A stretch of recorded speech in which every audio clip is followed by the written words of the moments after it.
the Princess of Polignac. All right. I think she was very much involved in, as you say, getting those Wednesday afternoon sessions going, or Nadia did not start her Wednesday afternoon sessions with the students and all of her old friends sitting in the back making comments. She didn't start those until the Princess Polignac had done them. That's what you understand, right? Yes. Yeah. So it was kind of funny because those, and I can just talk about those Wednesday afternoon sessions. It was funny because everybody had to come to Nadia's apartment, and all the men had to enter in one door, and all the women had to enter in another door. And then Giuseppe, her servant, arranged everybody so that they would be in through the different doors to get to her apartment. But it was kind of funny that to get to her apartment, you had to take this little tiny elevator back and forth. And the other Fiske that was there with me was Charlie Fiske. And one of us would take the elevator up to, I think it was the 3rd or the 4th floor where Nadia lived. And the other one would run up the stairs to see whether we could get there before the elevator did, which was the slowest elevator in all Christendom. I don't know who got there first, myself or Charlie Fiske, but we had a funny old time. Just, this was the trick. The moment if we got in the door, then one of us would go for the elevator and the other one would go for the stairs. And sooner or later, we'd get up to Nadia's apartment. I remember that elevator very well. Yes, it was slow. It was what the British call a lift. Yeah, well, that's right. But elevator like our elevators. It hardly lifted you at all. Barely, barely, barely. So anyway, to get to Nadia's apartment, and this was from, what was it, about 1 to 3 o'clock on Wednesday afternoons? Something like that, yes. As I remember. And that was all well and good. But then if you were a person who was of special choice, then you were invited to go to a reception after the class and meet the important people who were going to be there for that reception. So I remember meeting this wonderful old guy, and he turns out he was a great opera singer, and he had a big dog there. It was a very, very friendly dog. I was afraid of dogs a bit, so, but he was there. I'll find his name the next time. But I saw a big article on him. First of all, it's very strange, but all of the British press, and I'm looking at this BBC Music magazine here, the British still pick up on Nadia all of the time, and the people that were important.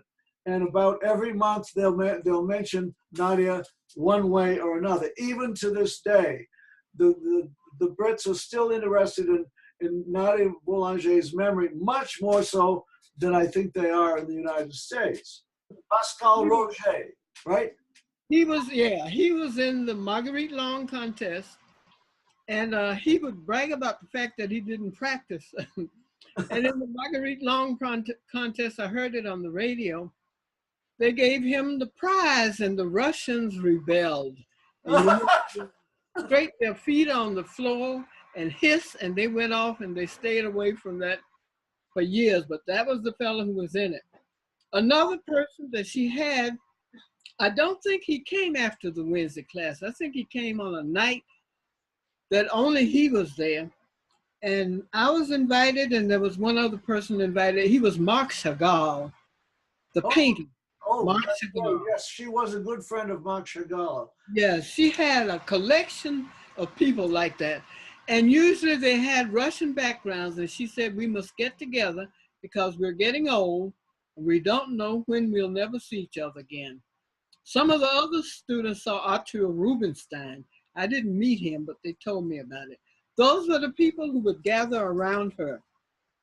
those were all the luminaries of the time, without question, in the concert world. She also told the story of Barenboim coming to see her when he had learned all 32 of Beethoven's sonatas, and he had recorded them all. This was before he was conducting. And she said, but he is such a genius. And of course, now he's conducting.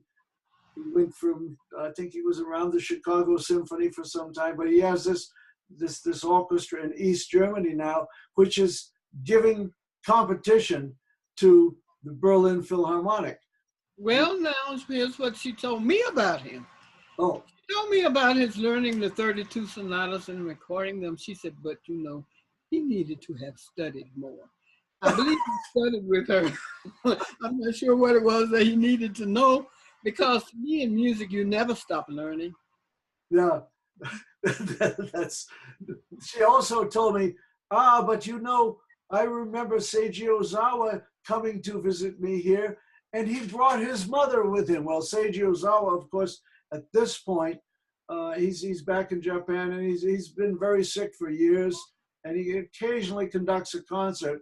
But she thought it was very important that he brought his mother with him. So that was nice. Yeah, so that was one of those things that kind of happened. Here is this picture of John Elliott Gardner, who has the Monteverdi Choir, and he's recording all of Monteverdi's works, and he's recording them all with his Monteverdi Choir in the places where Monteverdi had premiered them. So this is his present project. Well, Monteverdi, of course, was brought back to light by Nadia. And I didn't realize that. I know she very much respected Monteverdi and all the people from around that era of writing. She said, why did anybody ever do anything different from that? You had plenty. You didn't need to add anything else, and you didn't need to do anything new. but she was the person in 1938 who did the great recording of Monteverdi's I forget the type of work, but I've got the recording here someplace, but that's still being produced. People can still get that recording of Monteverdi. Psalms, no, there was 7 or 8 books of Monteverdi, but I'll try to fill that in next time. It's also interesting that this same John Elliott Gardner, who, by the way, is very, very good friends with my friend Bob Levin. And Levin stays at his apartment when he goes to London because they're such good friends. And what they will do is they will have a conversation, and then one will say, "But my dear, but what are you doing?" And the other one will answer, "But my dear." They both imitate Nadia Boulanger, like we're doing in a sense, even after all this time. But he was so influenced by Nadia. If you remember that at those Wednesday sessions, we did a lot of Bach cantatas. I remember that. Cantatas. Well, he has not only recorded all of the Bach cantatas with his Monteverdi choir, he's done all of the cantatas and recorded them at the places where they were first done. Oh. He is, and he was in Nadia's classes at the same time as Bob was. And don't tell me that he has not used that as a lifetime project to do things that he learned with Nadia. Well, that's good because the music of Monteverdi is good. I agree with her on that, but to really limit yourself to not going any further with a style of music besides the style of that particular era is a little beyond me. Well, that's okay, because where did this music all come from? It came from Italy. There's no question about that. And Nadia obviously researched this and dug it up. And other people hadn't paid any attention until she did this one recording. And that one recording, which is still being done, I think I could even find it here. I have it here someplace. Now, I can't find it right now. It's with my recordings here someplace. But so 1938, that was done. But the Wednesday classes were interesting because I remember there were phone calls that might come during the class, and Nadia would take the phone call, and then she would get back to the subject after her phone call, but she would get back, as the phone call started, she would be saying, but now in the life of Bach and so forth, ring, ring, ring, ring, ring. Hello, and she would talk on the phone. Then she'd come back and finish her sentence. Oh, yes. I remember that habit she had. Sometimes when you were in your lesson, she'd get up and go out of the room in the middle of a sentence. I don't know where she went to the restroom. I don't know. And she would finish her sentence exactly where she left off when she came back in. I always found that fascinating. Oh, yeah, that's right. She never missed a beat that way. This is a great time, I think, maybe to tell about how the lessons worked, since everybody had their time and they had to arrange it through Giuseppe, I think. I have to tell you about, I had my time and I went always at my time and I was always on time. Mm-hmm. And I would go to the door and she would at a certain point say, come in. Yeah, come in, she would say. And I would come in and we would go on with the lesson and I would go out. But one day I was sitting in my lesson and she did not sit in her chair and say, come in to the next person. She got up and went to the door. What in the world? And she opened the door and said, oh, my dear princess. And she kissed into the air. She thought it was Princess Irene of Greece. But Princess Irene had changed lesson times with my brother. And when she went to the door, that's who she saw standing there. And her cheeks got a little bit rosy, and she said, but my dear princess, you are a little bit taller. And she laughed, and my brother went into his lesson. She had the difficulty seeing, but she was just kidding around at that point. Well, you know, she always knew what time those lessons were. She kept up with everything. She had a phenomenal mind. I really had to pay attention to that because it's not that usual that you find people who remember everything like that, way back, who can remember so much music. I found her a fascinating, fascinating, fascinating person. Right. I remember one time she said, but you know, but Fauré, when he was getting old, he was in need of money and he would not take anything from anybody.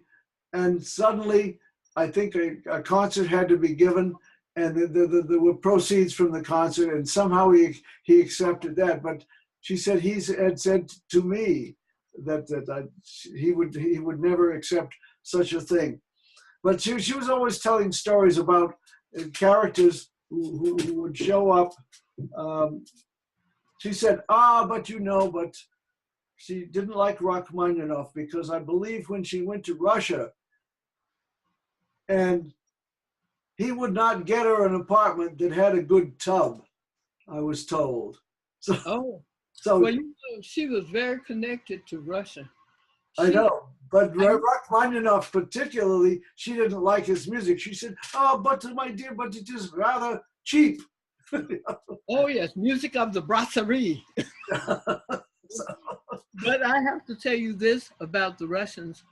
She would get me to read her letters. I don't know how she got me into that position. I would go really days and days after days and read her letters to her because she really couldn't see very well anymore. Right. And I got a letter from Shostakovich, and it was written in the Cyrillic alphabet. Ah. And I said, Mademoiselle Boulanger, I can't read this. She said, but my dear, you must try. You must not renounce without to try. To renounce without to try is to be like Zita. Uh-oh, and that was Giuseppe's wife. And then that reminds me of the potatoes joke. Tell me about the potatoes. You must not eat the potato. Is that the one you're thinking about? If the potato is not good, you must not eat the potato. But if the potato is good, then you can eat the potato. Is that the one you're thinking about? No, I'm thinking of the fact that sometimes Giuseppe would bring in some potatoes that he had made. Oh, I didn't know he could cook. Zita would bring in some potatoes that she had made, and Nadia did not like Zita's potatoes. She had a class consciousness. She said that she had a cat, and the cat was very affectionate with her, but the cat would never go around the servants. I've not heard that one. You didn't hear that? No, never heard that one. I just saw your cat jumping behind the curtain there Oh, yeah. just a second ago. So very, very appropriate subject there.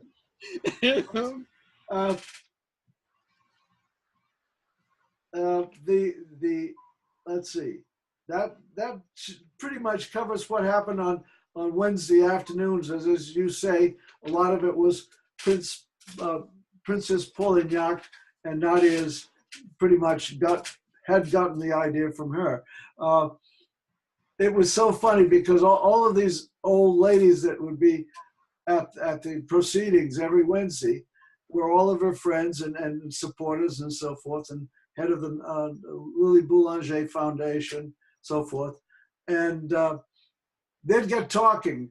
The funny one was the lady with the hat that was all black and it was over her eyes and so forth. And we as students referred to her as La Veuve, the widow. I believe they told me, but I never asked her name. They told me she was something like wasn't princess, it was some other title, the Rochefoucauld.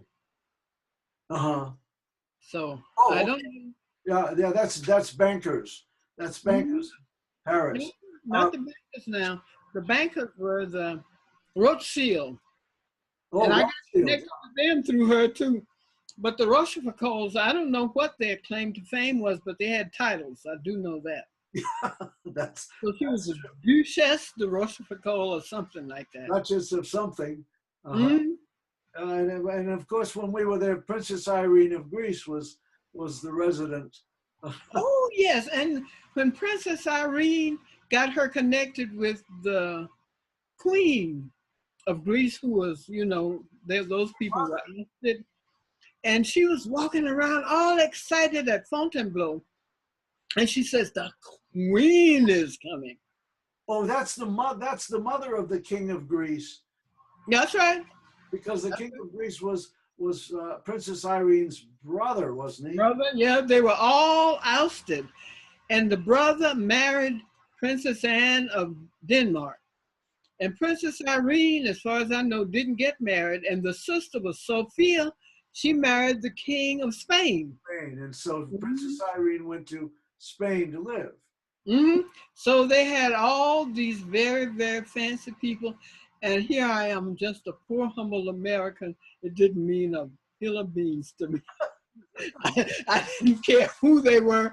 And I always tried to speak nicely and politely to everyone. And I think Mademoiselle Boulanger appreciated the fact that I always tried to be very nice and polite and sort of in the background. I think she liked that. But she sure had me coming up there. Oh, I have to tell you about one time I went to read her letters, and she needed something. Uh-huh. She said, it is in my handbag. Go in my bedroom and look in the closet as far to the left as you can look. And I went and I brought the handbag and she felt it. You know, she couldn't see. Right. She said, are you sure you look as far to the left as you could look? Well, yes. She said, go look again. I went again and way, really far in the corner on the left side was a different handbag and I brought that in. She said, oh, she felt it. This is it. I said, well, how did you know? She said, I have been putting it there since 1914. It's like the dress she wore. She Oh, said yes. that in the 1920s. Why should I buy another one? I've had this since 1914. Why should I buy another one? The material is still good. And then she talked to me one day about score reading, and she said, but you know, when I used to drive an automobile, one day a child ran in front of me as I was driving, and immediately I had to swerve and go somewhere, and I hit a tree. And at that moment I said, but now I know what it is to read at score. Oh my, I cannot make the connection, but I'll tell you about Mademoiselle Boulanger and the cars. Uh-huh. She said, I have this old ugly Citroen. I'm not talking about the deux chevaux now. I'm talking about the big Citroen like the president rode in. And Giuseppe was her chauffeur. Mm-hmm. She said, but what I really want is a Rolls Royce. But I have not the means. What I really want is not to teach at Fontainebleau, but to teach at Versailles. I'm not let me use the castle. So she needs a bigger castle. Mm-hmm.